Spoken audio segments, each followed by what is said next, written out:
Okay, so Dr. Rodman here. Today we are going to be doing a little bit of Dysport. Dysport is a lot like Botox. It's a similar chemical. It's a neuromodulator. I personally prefer Dysport over Botox. I think it lasts a little bit longer and the fade is a little bit nicer. So we have our patient here today. She is going to get some Botox in the forehead. Go ahead, raise your eyebrows. It's going to, and then pinch them together. It's going to help to just smooth the forehead lines and smooth around the eyes. First thing I'm going to do is just clean this area with alcohol.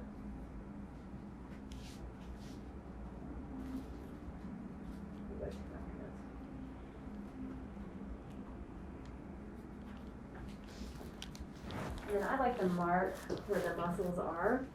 So go ahead and pinch them again. And then raise your eyebrows. Okay, so that's what she said. And then smile big.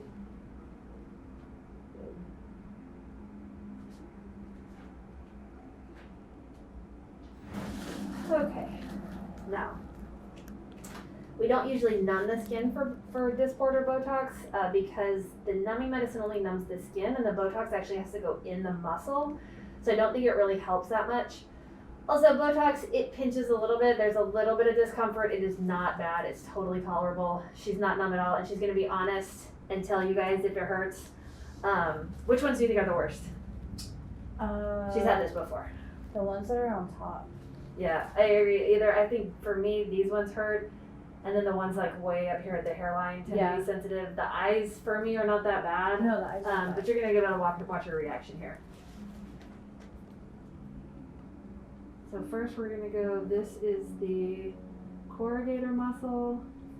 These are what causes the 11 lines or the frown lines. This here is the procerus in between the eyes. Back to the corrugator on the other side. Usually this is a pretty strong muscle. I put a pretty big dose in that. And then I like to do what's called a micro droplet technique. So I'm gonna do a bunch of little tiny drops all across her forehead. There's a few more sticks, but I think doing Botox like this just looks a lot more natural. These are the ones she doesn't like. And these little kind of wheels, these little bumps that you see in the skin, that's actually from the fluid, from the Botox. That goes away in about 30 minutes.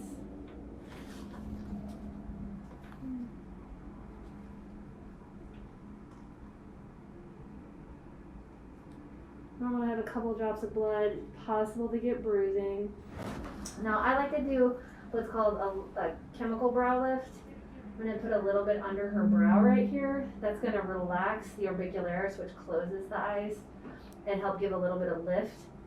The other thing that I have done for her is, you see I marked the lowest point of where I put the Botox in the forehead. This muscle here that causes the vertical or the horizontal lines, the frontalis muscle, that's actually a brow elevator. So I want to relax it to smooth the muscle, or to smooth the skin.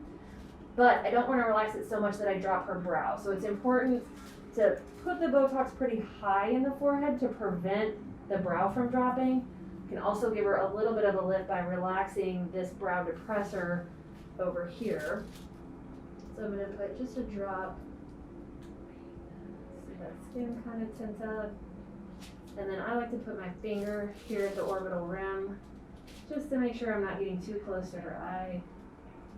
I do find that these injections, the closer they are to the skin and the closer to the eye, the better they work, but of course we always want to stay safe.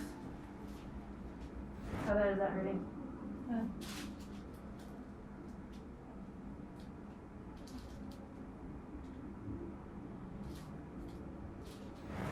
Little lift in the brow. And then same, I put my finger here, just so I have a good idea of where I am in space. Several little drops.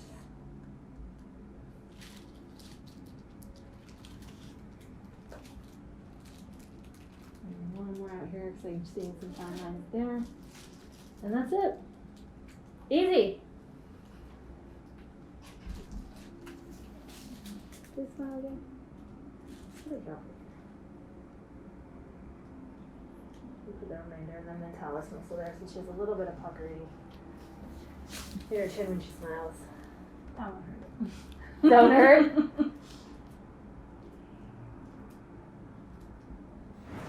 How was your experience overall? It didn't hurt at all. Oh, but she's gushing Except for this one. Okay. Yeah, it was bearable. Doesn't hurt. It's like little mosquito bites. Except for this one's stuck. And so I usually recommend that patients don't go work out immediately after or for the same day that they get their injections. She can wash her face normally. She can put makeup back on right now if she needs to, or if she needs to go back to work. I recommend that you don't work out that night after you get injected, but you can go back to the gym the next day.